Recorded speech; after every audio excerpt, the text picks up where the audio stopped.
Hello all, कैसे हैं आप सब। आई होप आप सब ठीक होंगे।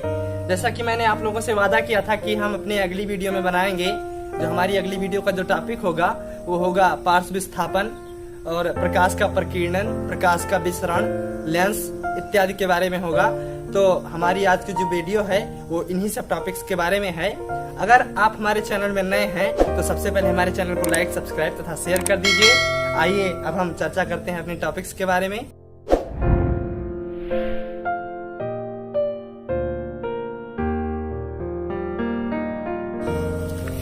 तो हमारा जो इस चैप्टर की अगली टॉपिक है वो है पार्श्वीय विस्थापन।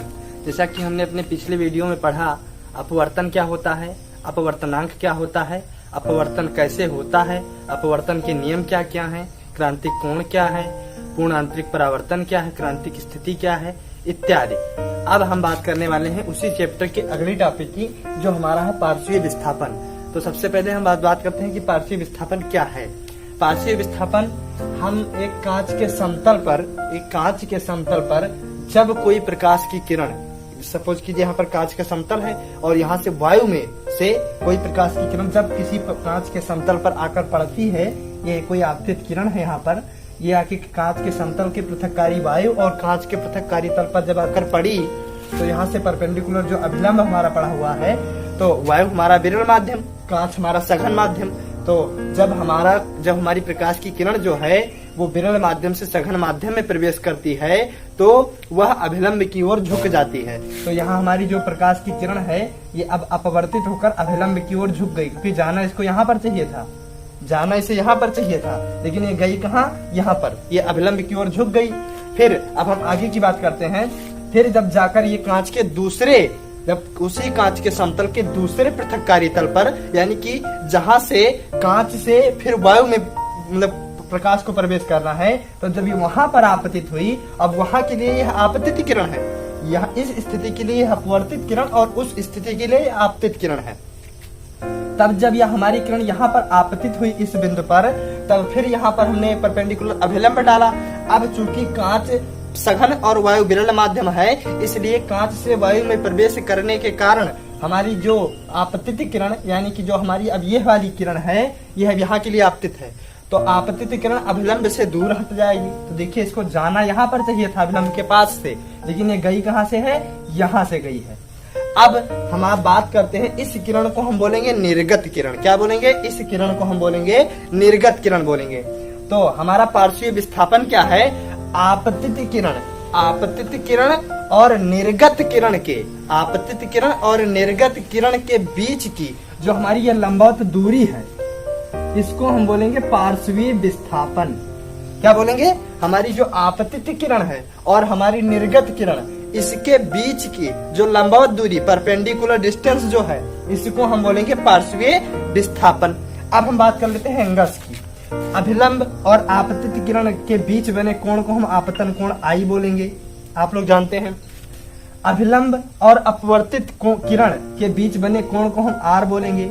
अब फिर यहाँ बात कर लेते हैं, हम अभिलंब और निर्गत किरण के बीच बने कोण को हम निर्गत कोण बोलेंगे। हमारा अभिलंब ये हुआ और निर्गत किरण ये हुई, तो हम इसके बीच जो हमारा ये कोण बना, इसे हम ई से डिनोट करेंगे और इसे हम बोलेंगे निर्गत कोण। क्या बोलेंगे, इसे हम निर्गत कोण बोलेंगे। अब हम आगे की बात करते हैं। हमारा ये हुआ निर्गत कोण, ये हमारा आपतन कोण हुआ। चूंकि यहाँ पर जो दो अभिलंब डले हुए हैं वो कुछ इस प्रकार से डले हुए हैं, एक अभिलंब हमारा ये है और दूसरा अभिलंब हमारा ये है। तो यदि हम अभिलंबों को परस्पर बढ़ा दें, इस प्रकार से कर दें, तो जो हमारी निर्गत किरण है वो देखिए क्या कुछ इस प्रकार से जा रही है, इस प्रकार से। अब इस निर्गत किरण को हम यहाँ पीछे बढ़ा रहे हैं, तो ये किस प्रकार से काटेगी, इस प्रकार से। अब चूंकि ये दोनों हमारी जो है रेखाएं, यानी कि निर्गत किरण और आपतित किरण है, एक दूसरे के पैरेलल हैं, तो पैरेलल जाने के कारण यहाँ से हमारा इस प्रकार से, ये हमारी आपतित किरण यहाँ से इस प्रकार से आई है, यहाँ इस प्रकार से आपतित किरण आई है, तो इसको भी हम आगे बढ़ा रहे हैं, इसको भी हम आगे बढ़ा रहे हैं। तो जो हमारा आपतन कोण, ये वाला कोण जो होगा आपतन कोण, वो हमारा निर्गत कोण के बराबर होगा।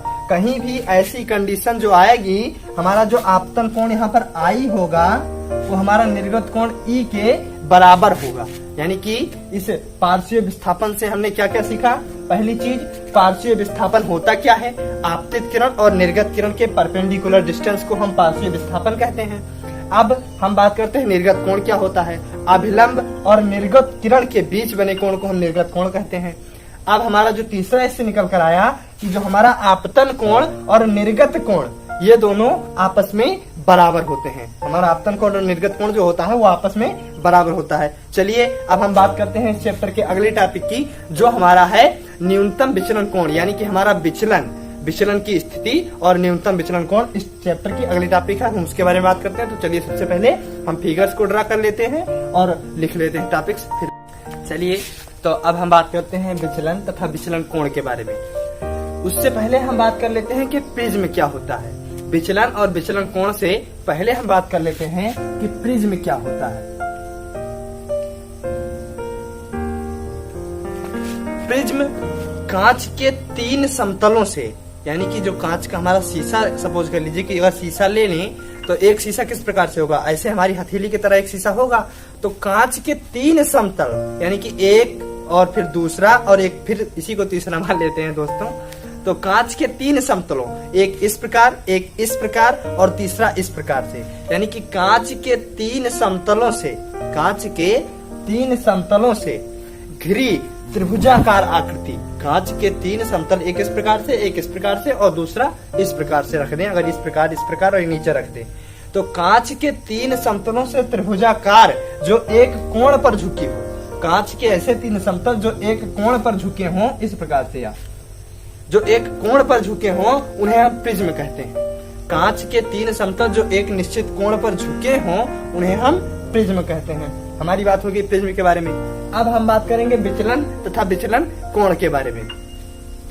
अब जब कोई प्रकाश की हमारी आपतित किरण यहाँ AB, जब कोई प्रकाश की किरण किसी भी प्रिज्म पर या किसी भी प्रकाश के मतलब प्रकाशिक तंत्र पर या तल पर या समतल पर आपतित होती है, तो चूंकि हमारा MP जो यहाँ पर है वो अभिलंब है, तो हमारा जो ये माध्यम हुआ ये वायु हुआ और ये जो माध्यम होगा कांच होगा, आप लोग जानते ही हैं। तो जब कोई प्रकाश की आपतित किरण किसी मतलब सघन विरल माध्यम से सघन माध्यम में प्रवेश करेगी तो अभिलंब की ओर झुक जाएगी। तो हमारा MP यहाँ पर अभिलंब हुआ तो AB आपतित हुई, तो ये MP जहाँ इसको AB को जाना कहाँ चाहिए था, यहाँ पर जाना चाहिए था, लेकिन ये गई कहाँ, यहाँ पर गई, ये अभिलंब की ओर झुक गई। तो जब कोई प्रकाश की किरण, जाहिर सी बात है, जब विरल माध्यम से सघन माध्यम में जाएगी तो अभिलंब की ओर झुक जाएगी। यहाँ से झुक गई, फिर आगे वाली प्रोसेस वो पार्श्व विस्थापन वाली प्रोसेस होगी। जब आगे यही मतलब प्रकाश की जो अपवर्तित किरण अब यह है, तो जब ये बिंदु C पर आपतित हुई, अब यहाँ पर आपतित, इस बिंदु के लिए आपतित किरण का काम करेगी। जब यह बिंदु C पर आपतित हुई तो पुनः सघन माध्यम से विरल माध्यम में जाने के कारण यह अभिलंब से दूर हट गई। क्योंकि इसको अभिलंब हमारा मैंने यहाँ पर परपेंडिकुलर है, यहाँ पर ये परपेंडिकुलर अभिलंब छोड़ा जाएगा, तो ये अभिलंब से दूर हट गई। जाना इसको यहाँ पर चाहिए था, देखिए यहाँ पर इसको जाना चाहिए था और ये गई कहाँ पर, यहाँ पर, अभिलंब से दूर हट गई। अब हम बात कर लेते हैं कि हमारा विचलन और विचलन कोण क्या है। तो विचलन हमारा वह होता है कि जब कोई प्रकाश की किरण हमारी किसी प्रिज्म पर या किसी भी प्रकाश के तल पर, प्रकाशिक तल पर आपतित कराई जाए, तो आपतित किरण और निर्गत किरण के बीच की जो दूरी होती है, कितनी दूरी है, मतलब वह अपने मार्ग से कितना भटकी, मतलब कितना विचलित हुई, इस स्थिति को हम विचलन कहेंगे। और विचलन कोण के बारे में बात करेंगे। आपतित किरण और निर्गत किरण के बीच बने कोण को हम विचलन कोण कहेंगे। यहाँ पर हम आपतित किरण को इधर बढ़ा देते हैं और निर्गत किरण को हम पीछे बढ़ा देते हैं। क्योंकि ये आगे अब इधर कहीं मिलेंगे नहीं, तो कटान बिंदु पर ही कोण बनाना है, तो पीछे बढ़ा देते हैं। इनके बीच का जो कोण हुआ ये, इसे हम विचलन कोण कहेंगे। क्या कहेंगे साथियों, इसे हम विचलन कोण कहेंगे। और इसको प्रदर्शित किससे करते हैं, डेल्टा से प्रदर्शित करते हैं। इसको किससे प्रदर्शित करते हैं, डेल्टा से। यानी कि हमारा विचलन कोण क्या हुआ, आपतित किरण और निर्गत किरण के बीच बने कोण को हम विचलन कोण कहते हैं। अब हम विचलन कोण के फार्मूले के बारे में और न्यूनतम विचलन कोण क्या होता है ये हम बात कर लेते हैं। विभिन्न प्रयोगों द्वारा दोस्तों ने देखा गया कि जब साइंटिस्ट अलग अलग बिंदु पर आपतित किरण, यानी कि जब आपतित किरण को प्रिज्म के अलग अलग बिंदु पर आपतित कराया गया, जैसे एक बार यहाँ पर आपतित कराया जाए, एक बार यहाँ पर, एक बार यहाँ पर, एक बार यहाँ पर, अलग अलग बिंदु पर जब आपतित कराया जाए तो हमारा जो विचलन कोण है वो कुछ समय तक, यानी कि कुछ समय तक तो घटता चला जाएगा, घटता चला जाएगा, घटता चला जाएगा। एक स्थिति ऐसी आएगी, एक सिचुएशन ऐसी आएगी जब हमारा जो विचलन कोण है घटना बंद हो जाएगा और बढ़ना शुरू हो जाएगा। इसको हम एक ग्राफ से प्रदर्शित करते हैं। जब हमारी आपतित किरण जितना अलग अलग बिंदु पर डाला जाएगा तो हमारा जो विचलन कोण होगा ऐसे एक बार घटता चला जाएगा, घटता चला जाएगा, घटता चला जाएगा। और एक सिचुएशन ऐसी आएगी, यह बिंदु ऐसी आएगी जब हमारे विचलन कोण का मान घटना बंद होकर बढ़ना शुरू हो जाएगा। तो यही जो कोण होगा, यहाँ पर इस बिंदु पर जो कोण होगा, मतलब इस विशेष आपतन पर जो कोण होगा, उसे हम न्यूनतम विचलन कोण की संज्ञा देंगे। इसे हम क्या कहेंगे? न्यूनतम विचलन कोण कहेंगे। और इसे हम डेल्टा एम से प्रदर्शित करते हैं। न्यूनतम विचलन कोण को हम डेल्टा एम से प्रदर्शित करते हैं। अब हम बात करते हैं कि न्यूनतम विचलन कोण तथा अपवर्तनांक के बीच संबंध के बारे में। हमारा जो प्रिज्म है, ये जिस विशेष कोण पर झुका है उसे हम कोण ए की संज्ञा देंगे, उसे हम एंगल ए मानेंगे। और अब हम अपवर्तनांक और तथा डेल्टा एम के बीच, यानी कि न्यूनतम विचलन कोण के बीच जो फार्मूला है, जो संबंध है, उसके बारे में बात करते हैं। तो हमारा ये फार्मूला होता है अपवर्तनांक, यानी कि n is equal to the sine A plus delta M by 2 upon sine A by 2। हमारा जो फार्मूला होता है अपवर्तनांक तथा डेल्टा एम, यानी कि न्यूनतम विचलन कोण के मध्य जो फार्मूला होता है वो होता है अपवर्तनांक is equal to sine A plus delta M by 2 upon sine A by 2। अब हम यहाँ पर sine A plus delta M by 2 को सिर्फ A plus delta M by 2 तथा साइन ए बाई 2 को सिर्फ ए बाई 2 मानकर लिखते हैं। तो हमारा क्या निकल कर आएगा? A plus delta M by 2 upon a by 2। यहाँ पर जो हमारा हो जाएगा a plus delta M by 2 इस प्रकार से होगा, a plus delta M by 2। हाँ, तो हमारा 2 से 2 कैंसिल हो जाएगा और हमारा निकल कर आएगा क्या? 1 plus delta M upon A N is equal to, क्योंकि ए से यहाँ कैंसिल होगा और डेल्टा एम अपान ए हो जाएगा, तो n माइनस 1 इधर आ जाएगा, यानी कि this implies that delta m is equal to n minus 1 multiply by a. हमारा जो फार्मूला निकल कर आएगा वो ए निकल कर आएगा, यानी कि हमारा जो न्यूनतम विचलन कोण होगा वो अपवर्तनांक के अनुक्रमानुपाती होता है। न्यूनतम विचलन कोण इसके अपवर्तनांक के अनुक्रमानुपाती होता है। चलिए हम इस चैप्टर के अगले टॉपिक के बारे में बात करते हैं। दोस्तों, हमारे इस चैप्टर की जो अगली टॉपिक है वो प्रकाश का वर्ण विक्षेपण है। प्रकाश के वर्ण विक्षेपण के बारे में हम सबसे पहले चर्चा कर लेते हैं कि प्रकाश का वर्ण विक्षेपण आखिर होता क्या है।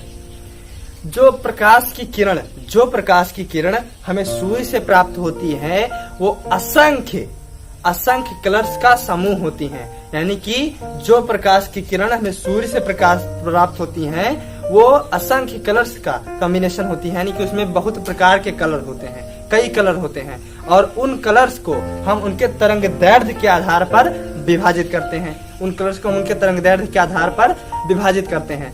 अब हम बात कर लेते हैं कि हम कैसे जानेंगे कि सूर्य के प्रकाश में असंख्य प्रकाश की किरण होती हैं। हम इसके लिए क्या करेंगे? अब हमारे पास उतनी सुविधा तो उपलब्ध हो नहीं पाएगी कि हम प्रिज्म वगैरह की व्यवस्था करें, इसलिए हम एक नई स्केल लेंगे जो हमें कहीं भी मिल जाएगी मार्केट में, कहीं से भी। तो नई स्केल लेंगे और उसको सूर्य के प्रकाश के किरण के सामने ऐसे लगाएंगे जब हम देखेंगे कि जो हमारी प्रकाश की किरण सूर्य से आई वो नीचे 7-8 रंगों में लगभग हमें जितना दिखाई देगा उसमें विभाजित हो गई। तो उस किस प्रकार से विभाजित होगी? वो तरंग दैर्घ्य के बढ़ते हुए क्रम में, यानी कि जो तरंग दैर्घ्य का बढ़ता हुआ क्रम क्या है उसको हम एक ट्रिक से याद रखेंगे। जो ट्रिक हमारी होगी VIBGYOR, BIBGYOR। B means I means B means G means Y means O means and R means BIBGYOR। V means violet, VOILET। Indigo, INDIGO। Blue, BLUE। Green GREEN, yellow YELLOW, orange ORANGE, red. यानी कि हमारा जो सबसे कम तरंगदैर्घ्य वाली प्रकाश की किरण colour होगा वो violet होगा, यानी कि बैगनी होगा। उसके बाद इंडिगो होगा, उसके बाद ब्लू नीला होगा, उसके बाद ग्रीन हरा होगा, उसके बाद येलो पीला होगा, उसके बाद ऑरेंज संतरी कलर होगा, उसके बाद रेड लाल कलर होगा। यानी कि लाल कलर के प्रकाश की किरण की जो तरंगदैर्घ्य होती है वो सबसे अधिक होती है। अब हम एक फार्मूला याद रखेंगे यहाँ पर, जो प्रकाश का वेग होता है b, ये होता है λ/c। प्रकाश का जो वेग होता है वो λ/c होता है। लैम्डा क्या है? लैम्डा हमारा तरंगदैर्घ्य है। तरंगदैर्घ्य के बारे में हम आगे के लिए वीडियो बनाएंगे कि तरंगदैर्घ्य क्या होता है। तो प्रकाश का वेग, और c क्या है? प्रकाश की चाल है।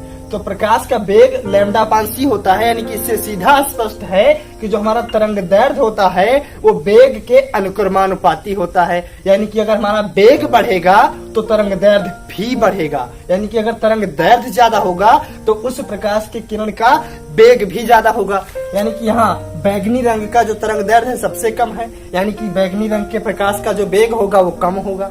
रेड कलर के यानी कि लाल कलर के प्रकाश का जो तरंगदैर्घ्य है सबसे अधिक है, तो हमारा लाल कलर का जो वेग होगा सबसे ज्यादा होगा। यानी कि जो ट्रेन के सिग्नल्स वगैरह लगाए जाते हैं वो इसीलिए रेड कलर्स और उसके बाद ऑरेंज और उसके बाद येलो ग्रीन लगाए जाते हैं कि इनका तरंगदैर्घ्य अधिक होता है और इनका वेग भी अधिक होता है, तो दूर से ही हमारी आंखों तक के बहुत स्पीड से यानी कि बहुत जल्दी पहुंच जाते हैं। इसलिए सिग्नल्स में हम ये रेड, ग्रीन, येलो और ग्रीन का प्रयोग करते हैं। तो हमने पढ़ा प्रकाश का वर्ण विक्षेपण के बारे में कि प्रकाश का वर्ण विक्षेपण होता क्या है। अब जो हमें प्रकाश की किरण जो सूर्य से प्राप्त होती है उसे हम श्वेत प्रकाश की किरण कहेंगे, उसे हम श्वेत प्रकाश की किरण कहते हैं। क्लास 10 के लिए चैप्टर में प्रकाश के वर्ण विक्षेपण में इतना ही है। कक्षा 12 में हम इसके बारे में और गहन अध्ययन करेंगे। तो अब हमारी इस चैप्टर की जो अगली टॉपिक है वो है प्रकाश का प्रकीर्णन तथा प्रकाश का विसरण। अब हम बात करने वाले हैं प्रकाश के प्रकीर्णन और प्रकाश के विसरण के बारे में कि प्रकाश का प्रकीर्णन और प्रकाश का विसरण क्या होता है। प्रकाश का प्रकीर्णन और प्रकाश का विसरण ये दोनों आपस में एक घटनाएं होती हैं। प्रकाश, सबसे पहले हम बात करेंगे प्रकाश के प्रकीर्णन की, यानी कि जितनी भी वस्तुएं हैं इनका रंग बिरंगा होना हमारे हिसाब से, मेरे हिसाब से बात है कि मेरे ख्याल से कि जितनी भी वस्तुएं हैं इनका रंग बिरंगा होना हमें प्रकाश के प्रकीर्णन के कारण ही दिखाई देती हैं। अब आप लोगों को क्या मत होगा वो आप लोग जाने, अगर हम ये गलत कह रहे होंगे तो हमें अवश्य बताइएगा कि आप गलत कह रहे हैं। यानी कि प्रकाश का प्रकीर्णन होता क्या है, सबसे पहले हम ये बात करेंगे कि जब कोई प्रकाश की कोई मतलब श्वेत प्रकाश जब किसी वस्तु में वो प्रवेश करता है तो हमारी वो प्रकाश के जो मतलब उस वस्तु के जो कण होते हैं, जिस वस्तु में हमारी प्रकाश की किरण प्रवेश की, सपोज कीजिए हमारी प्रकाश की किरण आई और इस चाक में प्रवेश की, तो चाक के जो कण है वो एक विशेष कलर को अवशोषित कर लेंगे और बाकी हमारे कलर होंगे उनको ये अब मतलब बाहर निकाल देंगे, निर्गत कर देंगे। इसलिए चाक का कलर जो हो जाएगा, जिस कलर को चाक ने सूर्य के प्रकाश से अवशोषित किया, चाक का कलर भी हमारा वही हो जाएगा। तो हमारा इस जो ये घटना हुई ये प्रकाश का प्रकीर्णन होगी। यानी कि जब श्वेत प्रकाश किसी पदार्थ में प्रवेश करता है और उसके कण जो होते हैं उस पदार्थ के एक विशेष कलर को अवशोषित कर लेते हैं, शेष प्रकाश को निर्गत कर देते हैं, यह घटना प्रकाश का प्रकीर्णन कहलाती है। अब हम बात करने वाले हैं प्रकाश के विसरण के बारे में। प्रकाश का विसरण क्या होता है? जैसा कि हमने अभी पढ़ा कि प्रकाश का अपवर्तन, यानी कि जब प्रकाश की किरण किसी चिकने तल पर आकर पड़ती है, तो वह यदि वह माध्यम पर मतलब जिस तल पर पड़ी वह माध्यम पारदर्शी है तो हमारी जो प्रकाश की किरण होगी वो अपवर्तित होकर निकल जाएगी। लेकिन अपवर्तित या परावर्तित, अगर वो अपारदर्शक है तो परावर्तित होकर किसी निश्चित मार्ग पर वापस चली जाएगी। लेकिन प्रकाश का जो हम अभी बात करने वाले हैं कि अगर जो हमारा जो समझ लीजिए प्रकाश की किरण आई और यदि वह हमारा जो तल है जिस पर पड़ना है वह तल चिकना ना हुआ, यानी कि दीवार जैसे सपोज के लिए, तो कहीं पर उसमें गड्ढा होगा, कहीं पर हल्का ऊंचा होगा, कहीं पर फिर गड्ढा होगा, तो प्रकाश की जो किरणें हैं वो एक समान तल पर ना पड़कर अलग अलग जगहों पर पड़ेंगी और उनके लिए आपतन कोण भी अलग अलग बनता चला जाएगा। जब आपतन कोण उनका अलग अलग बनता चला जाएगा तो निश्चित बात है आपतन कोण और परावर्तन कोण आपस में बराबर होते हैं, तो उनका परावर्तन कोण भी अलग अलग बनता चला जाएगा। यानी कि फिर वह किरणें एक दिशा में ना जाकर वह इधर उधर छितिर बितिर हो जाएंगी, यानी कि तितर बितर हो जाएंगी, वो अलग अलग चारों दिशाओं में फैल जाएंगी। इस घटना को हम प्रकाश का विसरण कहते हैं। इस घटना को हम क्या कहेंगे? प्रकाश का विसरण कहेंगे। ये हमारे इस चैप्टर की अंतिम टॉपिक थी। अब हम अगली जो बात करने वाले हैं वो हम लेंस के बारे में बात करेंगे कि लेंस क्या होता है और लेंस के द्वारा प्रतिबिंब का बनना, लेंस का सूत्र इत्यादि, हम लेंस के बारे में बात करने वाले हैं। अब इसके बाद आता है न्यूमेरिकल। हम आपसे अपनी पिछले वीडियो में भी कह चुके हैं और आगे भी कह रहे हैं कि यदि आपको न्यूमेरिकल से किसी भी प्रकार की कोई समस्या आ रही हो, न्यूमेरिकल के लिए हम वीडियो अभी नहीं बना पा रहे हैं, आगे के समय में, आने वाले समय में देखा जाएगा तो हम न्यूमेरिकल के लिए भी वीडियो अपलोड करेंगे। तो न्यूमेरिकल के लिए आप जिस भी न्यूमेरिकल में आपको समस्या आ रही हो उस न्यूमेरिकल का आप फोटो खींचिए और हमारे डिस्क्रिप्शन में हमारा व्हाट्सएप नंबर दिया गया है, आप उस व्हाट्सएप नंबर पे उस फोटो को सेंड करिए, हम आपके न्यूमेरिकल का सोल्यूशन अवश्य देंगे। तो अगर आप हमारे चैनल में जो पिछली दो वीडियो बनी है उनको आपने अभी तक नहीं देखा है तो हम डिस्क्रिप्शन में उसकी लिंक दे रहे हैं, उसको जाकर आप लोग वॉच करिए और बने रहिए अंश 5G एकेडमी के साथ। धन्यवाद आगे की वीडियो देखने के लिए।